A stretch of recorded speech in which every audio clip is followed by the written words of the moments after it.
Hallelujah. सो आज के वचन के लिए कितने लोग तैयार हैं? तो हुशुआ अंदाजा खबर रहे से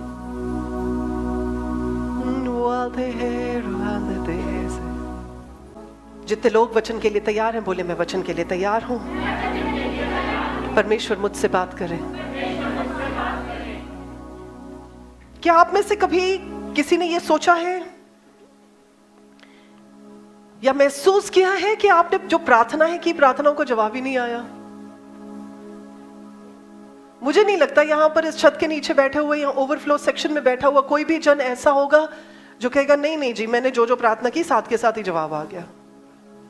साथ के साथ वाले होंगे काफी सारे, पर बहुत सारे ऐसे भी होंगे प्रार्थना के विषय जो साथ के साथ नहीं आया जवाब, या वैसे नहीं आया जैसे आप देखना चाहते थे।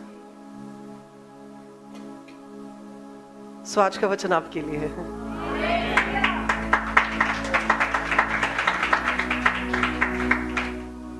जब आपको परमेश्वर कोई जवाब ना दे उस टाइम पर यह नहीं सोचना है कि परमेश्वर ने सुना नहीं था और परमेश्वर एब्सेंट हो गए। उस टाइम पर सिर्फ यह देखना है कि अगर जवाब नहीं आया तो उसके पीछे रीजन क्या है। I know it is a very very painful time। ये एक ऐसा स्पिरिचुअल एक्सपीरियंस होता है जिसमें बड़ी दर्द छुपी हुई होती है, जिसमें बड़ा मैं कहूंगी कि मुश्किल हो जाता है उस पड़ाव में से बाहर निकलना। वेटिंग टाइम बड़ा मुश्किल होता है। बहुत सारी रीजंस हैं जिनकी वजह से परमेश्वर हो सकता है कि चुप किए हों। ऐसा हो सकता है कि परमेश्वर आपके लिए कुछ जो आप सोच रहे हैं, जो आप मांग रहे हैं, उससे कुछ बेहतर तैयार कर रहे हैं। ऐसा हो सकता है कि परमेश्वर ने कोई कैनवस रेडी किया हुआ है और आप जो मांग रहे हैं वो छोटी सी बात है, परमेश्वर कुछ बड़ा करना चाहते हैं। ऐसा भी हो सकता है कि परमेश्वर अभी आपको उसमें से कुछ सिखाना चाहते हैं। ऐसा भी हो सकता है कि परमेश्वर आपको तैयार कर रहे हैं ताकि आपकी प्रार्थना के जवाब को आप रिसीव कर सकें और आप घमंड से ना भरे। ऐसा भी हो सकता है कि परमेश्वर नहीं चाहते कि आप इस समय में उस चीज को पाएं और उसके साथ आपका नुकसान हो जाए, तो इसलिए परमेश्वर जवाब कई बार नहीं भी देते हैं। हमें आदत हो जाती है कि हम हर बार यस सुने, यस डन, पर कई बार परमेश्वर कहते हैं रुको, कई बार परमेश्वर कहते हैं नो। तो जब जब आपको यह लगता है ना जवाब नहीं आया, तो मैं आपको एक चीज बताना चाहूंगी, आपको बड़ी हैरानी होगी, ना भी एक आंसर होता है। No is also an answer. लेकिन हम इतने कंडीशन्ड होते हैं हाँ सुनने के लिए कि हमें ना दिखाई नहीं देती। अब मान लीजिए आपके बच्चे बोले हमें नाइट आउट के लिए अपने दोस्तों के साथ जाना है। पहले तो आप एक बार चुप रहे और आप सोचें कि शायद वो अपने आप ही समझ जाएगा कि हम ना कह रहे हैं, पर बच्चा वेट कर रहा होता है, यस नहीं आई, हाँ नहीं बोला अभी तक पेरेंट्स ने, आप चुप रहे। तो आपकी चुप्पी का मतलब क्या है? यस है तो नो, पर अभी आपने बोला नहीं। बच्चा एक्सपेक्ट क्या कर रहा है? लेकिन आप नहीं भेजना चाहते। फाइनली आप बोलेंगे नो, तो वो ये नहीं कह सकता जवाब नहीं मिला, जवाब तो मिल गया। आज विश्वासी जन क्यों कंफ्यूज रहते हैं? क्योंकि कई बार परमेश्वर किसी किसी प्रार्थना के लिए नो बोलते और हम कहते हैं हमने सुना ही नहीं।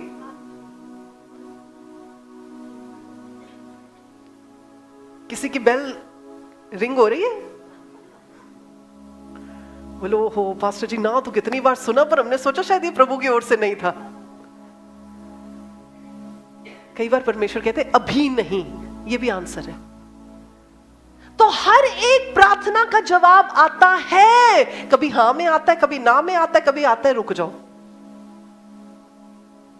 पर आता जरूर है। अच्छा, जिस समय परमेश्वर कुछ नहीं कह रहे होते, कोई जवाब नहीं आ रहा होता, उस टाइम पे आपको बिहेव कैसा करना चाहिए? क्या सोचना चाहिए उस टाइम पर? कुछ चीजें आपके साथ शेयर करने जा रही हूं, अगर आप नोट करना चाहें तो कर सकते हैं। कि जब आप परमेश्वर से कुछ मांग रहे हैं और जवाब नहीं आ रहा है, या भी आपको जवाब सुनाई नहीं दे रहा है, तो आपको क्या करना चाहिए? सबसे पहली चीज यह है कि प्रार्थना करते रहना चाहिए, पर अपनी एक्सपेक्टेशन बदल लेनी चाहिए।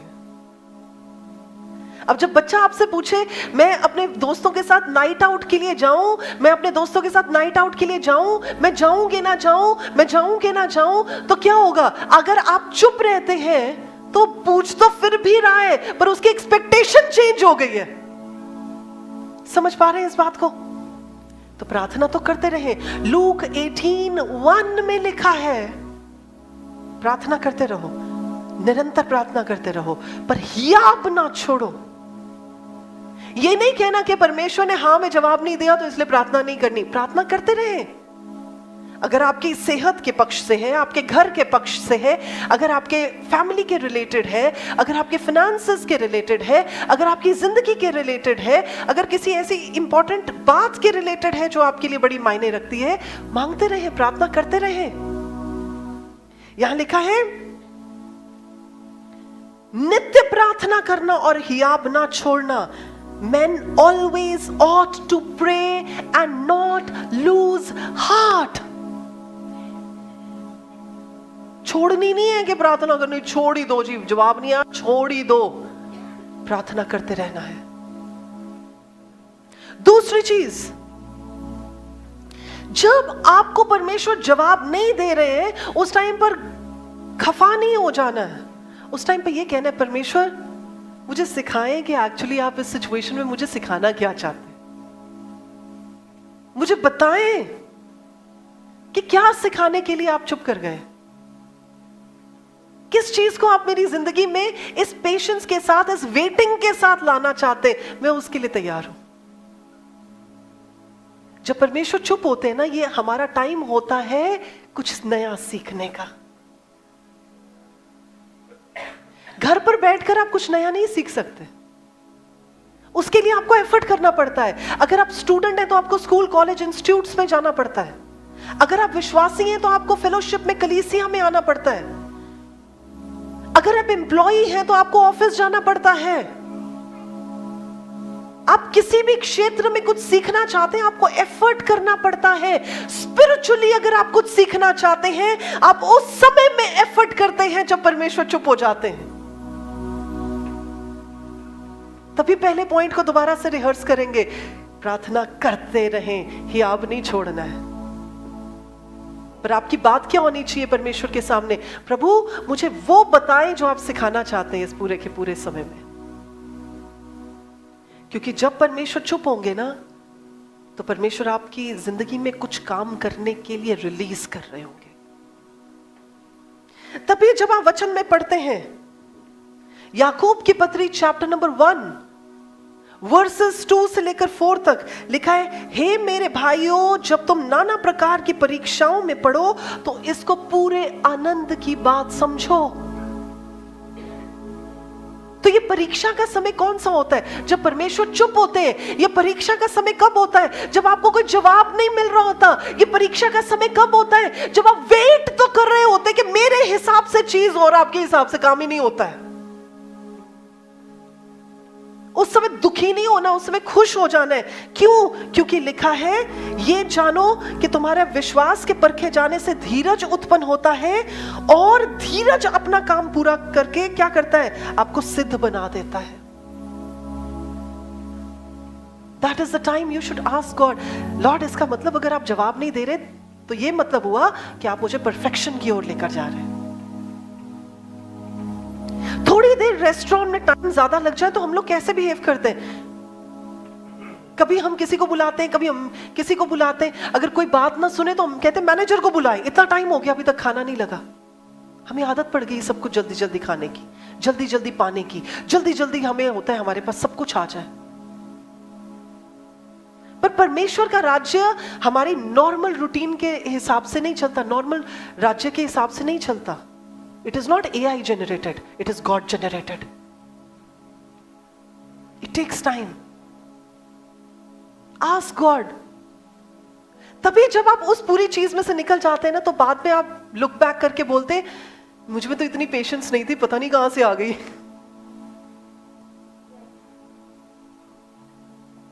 है कोई ऐसी गवाही आपके पास? होती है। बोलो, मैं तो अपना आपा खोने वाला बंदा था, पर पता नहीं परमेश्वर ने इतनी धीरज कहां से दे दी। आप बोलते हैं मुझे तो पता ही नहीं था कि मैं इतना टाइम वेट भी कर सकता हूं.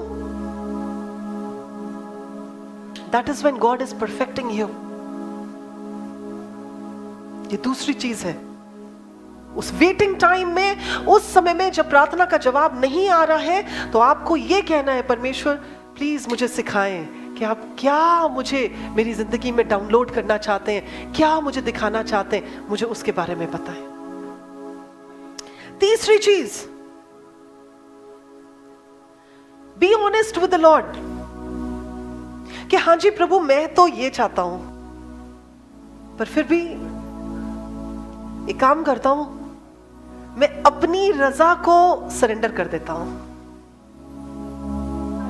तभी जब आप वचन में देखते हैं, मत्ती रचित सुसमाचार चैप्टर नंबर 26 और वर्स नंबर 39 में प्रभु यीशु मसीह कहते हैं, प्रभु हो सके तो ये कटोरा मुझसे, पर फिर भी मेरी नहीं, क्यों आपकी इच्छा पूरी हो. तो वो ये थोड़ी कह सकते थे कि नहीं मैं अपनी मर्जी कर सकता हूं, I can also do it, नहीं है मेरा मन में नहीं करना चाहता. पर उन्होंने क्या कहा, he was honest about it, कि प्रभु मेरी मर्जी तो ये है, पर फिर भी एक काम करते हैं, मैं अपनी मर्जी को पीछे कर देता हूं, आपकी मर्जी को आगे कर देता हूं. जब आपको प्रार्थना का जवाब ना आ रहा हो ना, उस समय अपनी मर्जी को पीछे कर दें, परमेश्वर की मर्जी को आगे आने दें. इस बात को जानते हुए कि जो कुछ भी प्रभु आपके लिए करेंगे उसमें से आपकी भलाई निकल जानी है. आपकी आमीन की जवाब नहीं आया.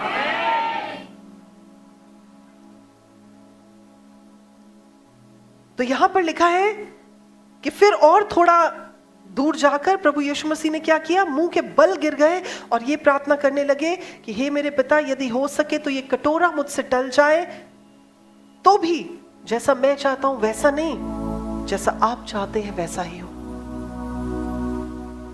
इट्स वेरी इजी टू से परमेश्वर मेरी नहीं आपकी इच्छा पूरी हो.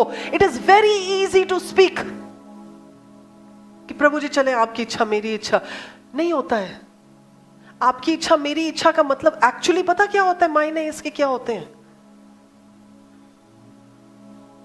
जब आप सिर्फ ये कहते नहीं है कि प्रभु आपकी इच्छा मेरी इच्छा, जब आप उस इच्छा के वेटिंग टाइम में भी परमेश्वर की उस्तत करते हैं, परमेश्वर की आराधना करते हैं और कंप्लेन नहीं करते, वो एक्चुअली वो जगह है जहां पर आप कह सकते हैं कि मैंने अपनी इच्छा को सरेंडर कर दिया और प्रभु की इच्छा के हिसाब से चल रहा हूं. That is the time. तो तीसरी चीज ये है जिसे आपने परमेश्वर के सामने रखना है.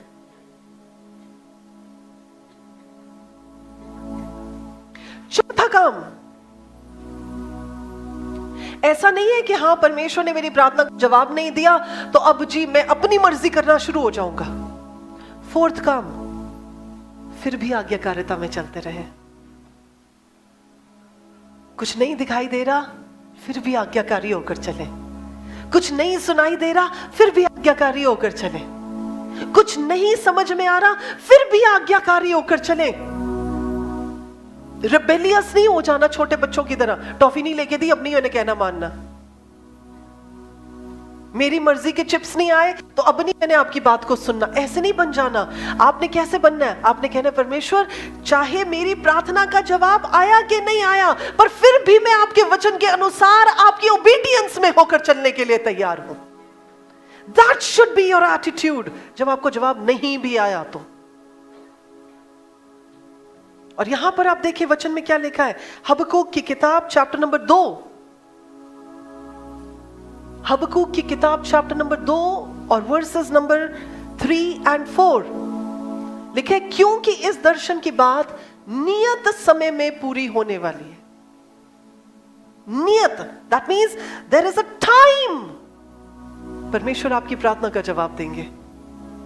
और लिखा है वरन इसके पूरे होने का समय जल्दी से आता है. और आगे लिखा है इसमें धोखा ना होगा. अगर आप कोई प्रार्थना कर रहे हैं, बहुत जल्दी परमेश्वर उसका जवाब देंगे, but there is a time that God has ordained for it. और लिखा है चाहे इसमें विलंब भी हो, विलंब मतलब देरी भी हो, तो भी उसकी बाट जोते रहना. Keep waiting. क्योंकि वे निश्चय पूरी होगी और उसमें देरी नहीं होगी। इसको आप एज अ प्रोफेसी भी रिसीव कर सकते हैं, अपनी प्रार्थनाओं के लिए, अपनी दुहाइयों के लिए इसे एज अ प्रोफेटिक वर्ड भी, एज अ प्रोफेटिक डिक्लेरेशन भी नोट कर सकते हैं कि प्रभु आपके वचन में ये लिखा है। मैं रिसीव करके आया हूं संडे सर्विस में। और आगे लिखा है, देख उसका मन फूला हुआ है, उसका मन सीधा नहीं है, परंतु धर्मी अपने विश्वास के द्वारा जीवित रहेगा। आपका विश्वास होना चाहिए, जो कहा है वो पूरा होने वाला है, इसमें कोई धोखा नहीं है। हालेलुया। पांचवी चीज, जब आपकी प्रार्थना का जवाब वैसे नहीं आए जैसे आप चाहते हैं, तो उस समय प्रार्थना के सिर्फ जवाब को, यस और नो को ना देखें, उस प्रोविजन को देखें, उस खजाने को देखें जो परमेश्वर ने पहले से ही मुहैया करवा दिया है। कई बार हमारे पास जो चीजें होती हैं, कई बार जो हमारे खजानों में, हमारे घरानों में, हमारी फैमिलीज में जो हमारे पास होता है, हमें लगता है इसको हम डिजर्व करते थे इसलिए प्रभु ने, ये तो पहले का है ना। वो जो पहले का है ना, वो भी वो प्रोविजन है जो इस टाइम के लिए जरूरी है। मान ले आपके पास पहले आपने बिजनेस में बहुत सारा प्रॉफिट कमाया हो, लेकिन अब एक टाइम पीरियड ऐसा आ गया जहां पर एक स्टैग्नेशन आ गई है, यहां पर थोड़ा सा समय लग रहा है आपकी प्रार्थनाओं का, आपके कामों का जवाब आने में। तो उस समय ये नहीं सोचना वो तो पहले काम किया था ना, अब तो आ नहीं रहा। जो परमेश्वर ने पहले दिया था वो पहले की ही प्रोविजंस हैं जो अब इस्तेमाल करनी है। सो हो सकता है आपकी एक्सपेक्टेशंस डिफरेंट हो, लेकिन आपको करना क्या है कि जो आप मांग रहे हैं, शायद उस रीति में, शायद उस शक्ल में, शायद उस फॉर्म में आपको वो ना दिखाई दे रहा हो, लेकिन परमेश्वर ने आपको प्रोविजंस ऑलरेडी दे दिए हैं। अच्छा, आप में से कितने ऐसे लोग होंगे, आई एम श्योर, जिन्होंने ना जिन जिन वचनों को सुना होगा, मान ले 1 संडे सुना होगा, 2 संडे सुना होगा, 2 महीने पहले सुना होगा, साल 1 पहले सुना होगा, अब आप उन सिचुएशंस में से जब निकल रहे होंगे ना, तो आप कहेंगे, जैसे कई लोग सर के पास भी आकर बोलते हैं, कई लोग मेरे पास भी आकर बोलते हैं, आपने जो वचन दिया था ना उस फलाने संडे को, मुझे अब उसका मतलब समझ में आ रहा है, अब वो वचन मेरी जिंदगी में काम कर रहा है, अब मुझे उसके मायने समझ में आ रहे हैं, अब मुझे उस वचन की गहराई समझ में आ रही है, अब उस वचन के अनुसार मैं जी पा रहा हूं। क्यों? ऐसा नहीं है कि जब आपको चाहिए था तभी आपको मिला, आपको जब चाहिए था परमेश्वर ने उससे पहले आपको मुहैया करवा दिया। So focus on that.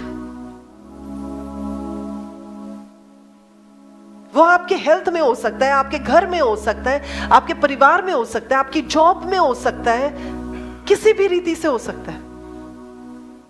तो इससे पहले कि आपको उसकी जरूरत आन पड़ती, परमेश्वर ने पहले से ही आपको वो दे दिया था, पर आप नहीं देख पा रहे थे, आपकी सुई वहीं फंसी हुई है। वो जो मैंने क्वेश्चन बोला था, वो जो मैंने प्रार्थना की थी, उसका जवाब अभी तक नहीं आया। समझ आ रहा है जी?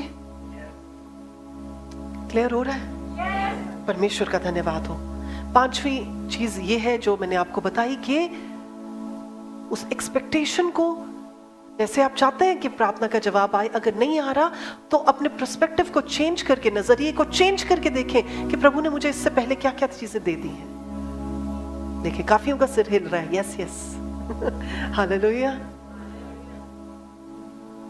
6th चीज, बड़ी इंपॉर्टेंट चीज, हमें से बड़े सारे लोग हैं जो कड़वे हो जाते हैं, जवाब नहीं आया ना, फायदा आ गया। सुना होगा आपने बड़े लोगों को बोलते हुए, कई बार आपने खुद अपने आप को बोला होगा, इतनी देर से परमेश्वर से मांग रहे, फायदा क्या, मिला तो है नहीं, फायदा क्या इस बात का, प्रॉमिस पूरा तो हुआ नहीं, फायदा क्या है इसका। डोंट गो बिटर, कड़वाहट से ना भरे। शैतान तो चाहता ही है आप कड़वाहट से भर जाए, और जितना आप कड़वाहट से भरे हुए होंगे, जितना आपके अंदर कड़वाहट भरी हुई होगी, उतना ही आपके मुंह को खुलने से वो कड़वाहट बाहर निकलेगी। फायदा क्या?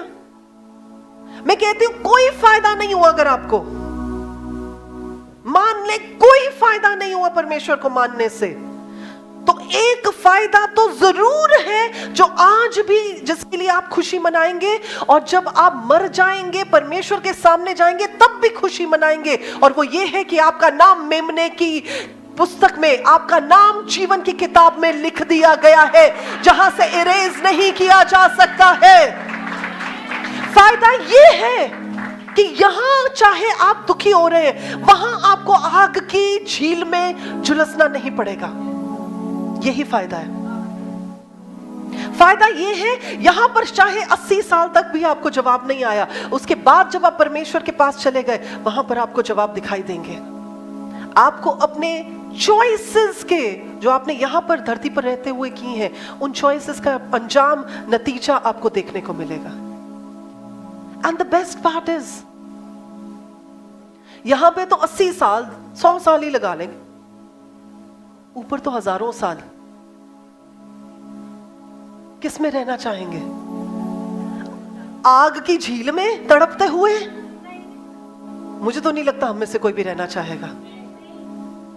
लिखा है वहां पर दांतों का पीसना होगा। दांत कब इंसान पीसता है? जब बंदा सोचता ओ मैंने गलती कर दी, मैं सही फैसला ले सकता था पर मैंने गलत फैसला लिया। तो दांतों को कब इंसान पीसता है? Out of repentance. लेकिन वहां पे कोई रिपेंटेंस का फायदा नहीं है। यहां फायदे ढूंढते रहे, ऊपर जाके कहना है ओहो, मान लो अगर कोई बंदा आग की झील में भी पड़ा होगा तो उस टाइम पे ये कह रहा होगा यार इतना सा ही तो टाइम था, निकाल लेते, क्या बड़ी बात थी। क्या मैं किसी से बात कर रही हूं? मैं आपकी सफरिंग को जस्टिफाई नहीं कर रही हूं, पर वचन बताता है suffering is for a while, वो सारी जिंदगी के लिए थोड़े ना है। अभी नहीं जवाब आ रहा, पर परमेश्वर का वचन क्या कह रहा था? जवाब आएगा। अभी दिखाई नहीं दे रहा, पर परमेश्वर का वचन क्या कह रहे हैं? देरी होगी पर धोखा नहीं खाओगे। समझ आई कि नहीं आई? हम क्या पकड़ लेते, जवाब नहीं आया, काम नहीं हुआ, बात नहीं बनी, मैं कड़वा हो गया हूं, मैं नहीं मानता परमेश्वर को, मैं नहीं अब जाना चाहता परमेश्वर के भवन में, मैं नहीं पढ़ना चाहता बाइबल, मैं नहीं करना चाहता प्रार्थना। मेरे को बताएं बच्चे, अगर आप नहीं करेंगे तो नुकसान किसका है? आपका है कि परमेश्वर का है? और आपका नुकसान जो है वो शैतान का फायदा होने वाला है। आपने तो नाम भी लिया परमेश्वर का, आपने तो नया जन्म भी पाया प्रभु के नाम में, आपने तो अंगीकार भी किया, आपने तो अपनी जिंदगी भी डेडिकेट की, और फिर आपने क्या किया? आपने जाके पार्टी बदल ली।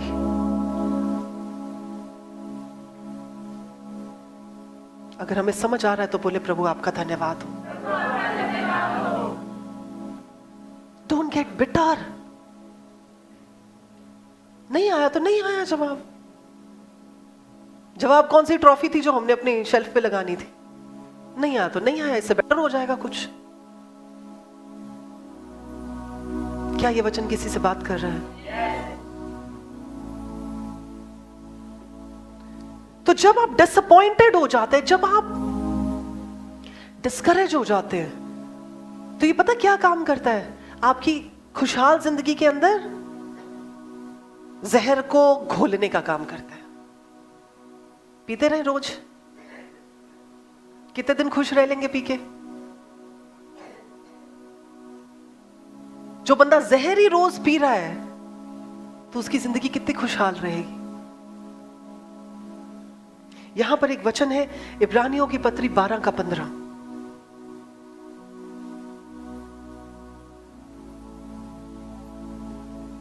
लिखा है और ध्यान से देखते रहो, ऐसा ना हो कि कोई परमेश्वर के अनुग्रह से वंचित रह जाए।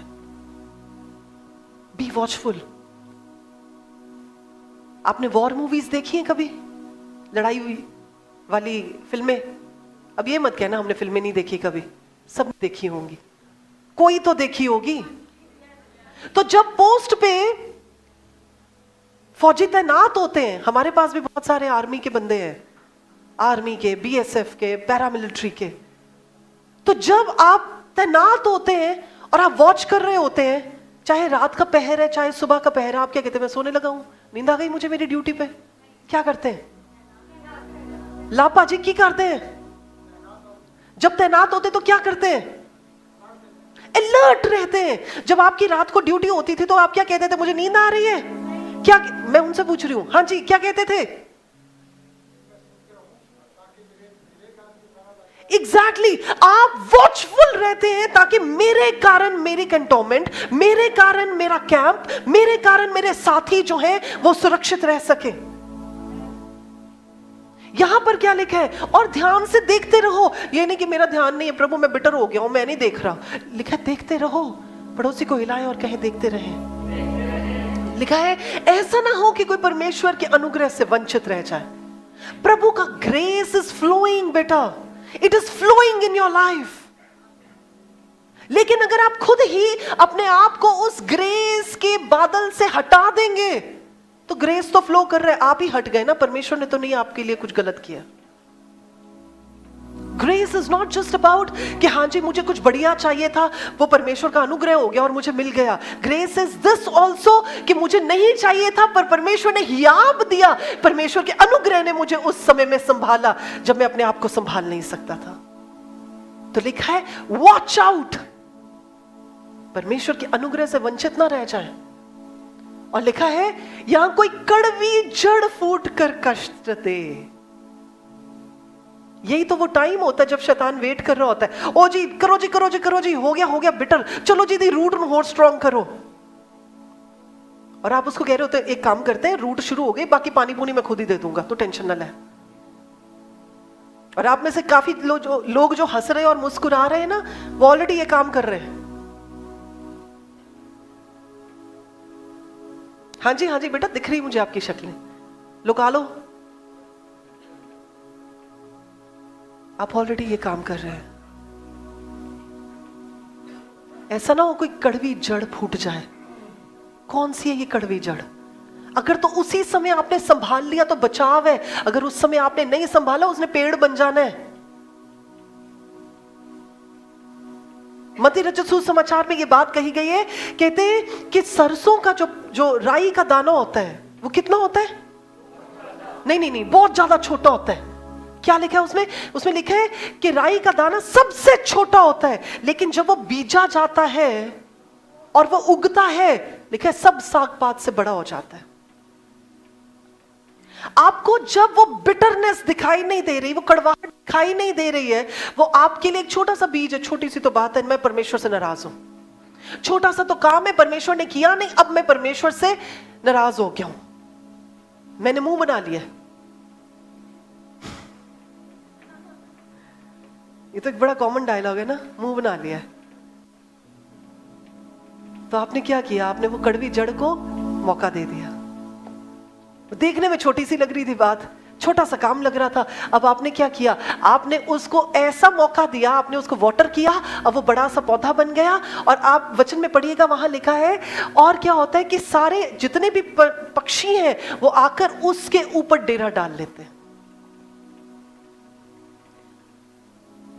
तो ये आप डिमोनिक पावर्स को मौका देते हैं कि जितनी भी इधर उधर की डिमोनिक पावर्स है वो आपकी कड़वी जड़ का बना हुआ पेड़ जो है उसके अंदर अपना नेस्ट, अपना घोंसला बना ले। सो इसलिए इस बात को याद रखें, अपने मन को बचा के रखें हर तरह की कड़वाहट से।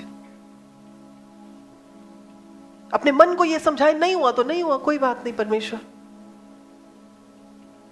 दानियल के पास सारी बातें थी जिस पे वो कड़वा हो सकता था। यहां तक कि मुझे लगता है कि जब उसे शेरों की मांग में गिरा दिया गया तब भी वो कह सकता था, प्रभु 3-3 बार तो प्रार्थना करता हूं, टस से मस में होता नहीं, गलत काम में कोई करता नहीं, किसी से बुरा बोल में बोलता नहीं, किसी की बुरी बात को मैं रिसीव करता नहीं, किसी को गलत राय में देता नहीं, कुछ मैं ऐसी बात करता नहीं जिसकी वजह से आप मेरे साथ ऐसे डील करें। अब आपने शेरों में भी गिरवा दिया मुझे। He had all good reasons to be bitter। पर उसने उस टाइम पे क्या कहा होगा? शद्रक, मेशक, अबेदनेगो ने तो ये कह दिया था कि बचाएं तब भी परमेश्वर है, नहीं बचाएं तब भी परमेश्वर है। दानियल के बारे में नहीं लिखा गया। दानियल की गवाही राजा दे रहा है, वो कह रहा है कि तेरा परमेश्वर तुझे बचाएगा। मैं आपसे पूछना चाहती हूं, अगर आप ऐसे जन हो जो दानियल की जगह पर खड़े हो तो आपका क्या रिएक्शन होगा? प्रभु जी, जे आज मैं मर गया ना अगर आज शेरों ने मुझे काट दिया ना तो मैं आपको माफ नहीं करूंगा। यही रिएक्शन होना था मुझे लगता है मोस्ट ऑफ अस। उसका क्या रिएक्शन था? मर गए बच गए। प्लीज कड़वी जड़ अपने दिल में ना आने दे।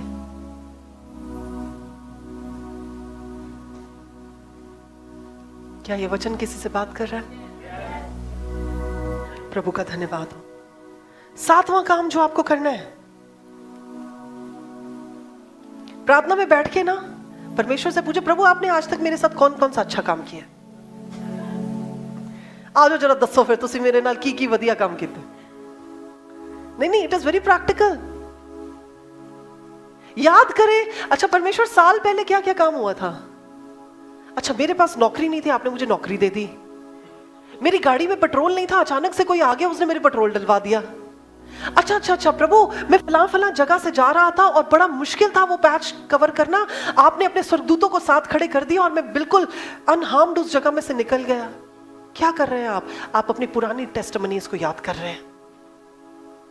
जब आप वेटिंग टाइम में से निकल रहे होते हैं और आपको परमेश्वर की ओर से अपनी प्रार्थना का कोई जवाब नहीं मिल रहा होता, तो सारी अच्छी और भलाई की बातें जो परमेश्वर ने आपके साथ की होती है पास्ट में, उन्हें इकट्ठा कर लिया करें। और एक चीज से बचाव जरूर करें, जो सारी बुरी बातें हुई है पास्ट में उनको ना इकट्ठा करिएगा। आदत यूजुअली क्या होती बंदे की कि जब कुछ अच्छा नहीं हो रहा होता या जब जवाब नहीं आ रहा होता तो हम सारी बुरी बातों को इकट्ठा कर देते, अच्छियों को छोड़ देते। करना क्या है? अच्छी बातों को और बुरी बातों को। तो 7वां काम ये करें कि परमेश्वर की पास्ट फेथफुलनेस, विश्वास योग्यता जो आपके साथ पुराने समयों में रही है, उन्हें याद करें और परमेश्वर का हर एक गवाही के लिए धन्यवाद दें। और 8वीं और अंतिम चीज, अच्छा यहां पर एक वचन शेयर करना चाहूंगी, भजन संहिता 77 का 11 और 12। भजन संहिता 77, 11 और 12। यहां पर लिखा है, मैं यहोवा परमेश्वर के बड़े कामों की चर्चा करूंगा। कौन से कामों की? जो बड़े कामों की चर्चा करेंगे बोले बड़े कामों की चर्चा करें। निश्चय मैं तेरे प्राचीन काल वाले अद्भुत कामों को स्मरण करूंगा। कि प्रभु जी पुराने समय में जो आपने मेरे साथ भलाई के काम किए मैं सबको याद करूंगा। और अगला वचन क्या है? मैं तेरे सब कामों पर ध्यान करूंगा और तेरे बड़े कामों को सोचूंगा। हमारी प्रॉब्लम पता क्या होती है? जब मैं हमारी की बात कर रही हूं, हम मानव जाति की बात कर रहे हैं। I am talking about everyone, human beings. इंसान की फितरत पता क्या होती है कि जब बुरा टाइम आता है हम सारी बुराइयों को याद करते हैं, जब अच्छा टाइम आता तो हमें कुछ भी याद नहीं रहता। लेकिन जब बुरा टाइम आए, जब वो वेटिंग टाइम आए, जब वो प्रार्थनाओं का जवाब ना सुनने वाला टाइम आए, उस समय परमेश्वर की सारी भलाइयों को याद करें। कर लेंगे जी? कर लेना, वचन में भी लिखा है। ओके, फाइनल बात, परमेश्वर के कैरेक्टर को, परमेश्वर के चरित्र को उस समय भी विश्वास के साथ माने जब आपकी अकल, आपकी बुद्धि काम नहीं कर रही है। कई बार हम ऐसी सिचुएशंस में आ जाते हैं जहां हम कहते हैं प्रभु मेरी तो अकल ही नहीं काम कर रही, मुझे तो समझ ही नहीं आ रहा कि जवाब क्यों नहीं आ रहा, मुझे तो समझ ही नहीं आ रहा ये काम क्यों नहीं हो रहा, मुझे तो पता ही नहीं लग रहा कि क्या प्रॉब्लम है। उस समय just trust the character of God. और एक वचन निकालेंगे यशायाह नबी की किताब 55 का 8 और 9। यहां पर लिखा है, क्योंकि यहोवा परमेश्वर यूं कहते हैं, मेरे विचार और तुम्हारे विचार एक जैसे क्या है? क्या है? क्या है? नहीं है। आपकी सोच, मेरी सोच परमेश्वर की सोच से बड़ी डिफरेंट है। और आगे लिखा है, तुम्हारी गति और मेरी गति भी, अच्छा ना हमारे विचार मिलते हैं और ना ही हमारे पेस मिलती है। ना मतलब हमारी स्पीड परमेश्वर की स्पीड जैसी है, ना हमारी सोच परमेश्वर की सोच जैसी है। और लिखा है, क्योंकि मेरी और तुम्हारी गति में, मेरी और तुम्हारी सोच में आकाश और जमीन का अंतर है। मैच ही नहीं कर सकती, तो उसे मैच करवाने की कोशिश भी मत करें। ठीक है जी? सो ये 8 चीजें हैं जिनको आपने याद रखना है जब आप अपने मुश्किल समय में से, जब आप अपने साइलेंट समय में से, वेटिंग समय में से निकल रहे हैं, जब कोई आपको परमेश्वर की आवाज सुनाई नहीं दे रही है। तो इन 8 चीजों को अगर आपने नोट कर लिया तो वेल एंड गुड, अगर नहीं किया तो आप इस मैसेज को YouTube पर देख लीजिएगा और आपको वो चीजें रिवाइज हो जाएंगी। क्या इस वचन ने, आज के इस मैसेज ने हमसे बात की है? कितने लोग कह सकते हैं कि हाँ जी, ये मुझे सुनने की जरूरत थी आज? परमेश्वर का धन्यवाद हो। आई एम सो ग्लैड कि अगर आज आपको ये सुनने की जरूरत थी। पर फिर भी एक बात बता दूं, सिर्फ सुनने से आपकी जिंदगी में काम नहीं होना है, इसको लागू करने से काम होना है। आज आप सुन के चले जाते हैं, सुनते तो हम बड़ा कुछ है संसार में, लेकिन उसको काम करने का मौका देंगे तब काम करेगा। जी आइए अपने पैरों पर खड़े हो जाएं।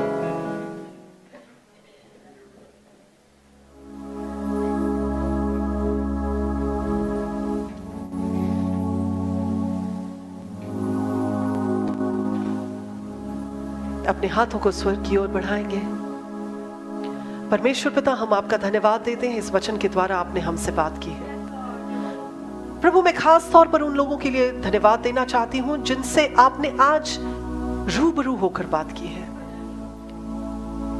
अगर वो ऐसे सीजन में से निकल रहे हैं जहां पर उन्हें अपनी प्रार्थना का जवाब नहीं मिला, तो मेरे परमेश्वर इन पॉइंट्स के साथ, इन वचनों के साथ आज वो नई ताकत को पाकर इस जगह से वापस जाए। प्रभु, मेरी प्रार्थना है आज आपके लोग आपके साथ के साथ और उस वचन के आधार पर कि मैं तुम्हें धोखा नहीं दूंगा, जहां आपने ये बात कही कि वो काम शीघ्रता से होने वाला है, प्रभु वो वचन आपके लोगों की जिंदगी में पूरा होने पाए। मेरी प्रार्थना है मेरे परमेश्वर पिता कि अगर आज कोई हताश है, डिस्करेज हो चुका है, तो आज आपके इस वचन के द्वारा उनकी जिंदगी की कड़वी जड़ प्रभु यीशु के नाम से अपरूट कर दी जाए। और इस समय में आपको भी, जितने भी लोग आप मेरी आवाज को सुन रहे हैं, अगर आपको लगता है कि हाँ वो बिटरनेस तो आ गई है, वो कड़वाहट तो आ गई है, आज खुद उसे अपरूट करें। बोले प्रभु, आज के इस वचन के द्वारा मैं उस जड़ को खींच कर बाहर निकालता हूं। खुद निकाले, कम ऑन, बोले इस बात को। मैं कड़वाहट की उस जड़ को प्रभु यीशु के नाम से खींचकर बाहर निकालता हूं और अपने मन की धरती को फिर से सही करता हूं प्रभु यीशु के नाम में। बोले प्रभु यीशु, आप एक बार फिर से मेरी जिंदगी के हर एक पहलू के स्वामी बन जाएं। जिस जिस चीज पे मैं कड़वा हूं, जिस जिस चीज पे मैं निराश हूं, जिस जिस काम को लेकर मैं दुखी हूं, जिन जिन बातों को सोचकर मैं एंग्शियस होता हूं, मैं उन सारी बातों को आपके चरणों में रख देता हूं और आपकी शांति को और आपके ग्रेस को रिसीव कर लेता हूं। मैं आपके जुए को उठा लेता हूं, जो सहज है, जो सरल है, जो हल्का है। और मैं आपका धन्यवाद देते हुए उन सारे भलाइयों के काम के लिए जो अभी तक आपने मेरे साथ की हैं, आपके नाम की जय जयकार करता हूं अब प्रभु यीशु के नाम में, आमीन। जो आपने सीखा है, जो आज आपने पाया है, जो आज आप लेकर जाएंगे, उसको अपने साथ रखिएगा, उसे याद रखिएगा, उस पर चलिएगा और उसमें किसी भी तरह से मिलावट मत होने दीजिएगा। प्रभु आप सबको बड़ी आशीष दे। God bless, God bless you. This is the time to give your best offering to the Lord. अपनी उत्तम भेंट को हम परमेश्वर के सामने लेकर आएंगे। Come on. बहुत पहले मैंने एक जगह पर पढ़ा था जहां लिखा था, जब परमेश्वर आपको ब्लेस करे, आपका स्टैंडर्ड ऑफ लिविंग मत बढ़ाएं, अपना स्टैंडर्ड ऑफ गिविंग बढ़ा दें। क्योंकि जब आप अपना स्टैंडर्ड ऑफ गिविंग बढ़ाते हैं तो लिविंग अपने आप ही बढ़ जाता है। आमीन। सो ये समय रहेगा कि हम अपने बीज को, अपनी ऑफरिंग्स को, अपनी टाइट्स को परमेश्वर के भवन में प्रभु के सामने लेकर आएंगे।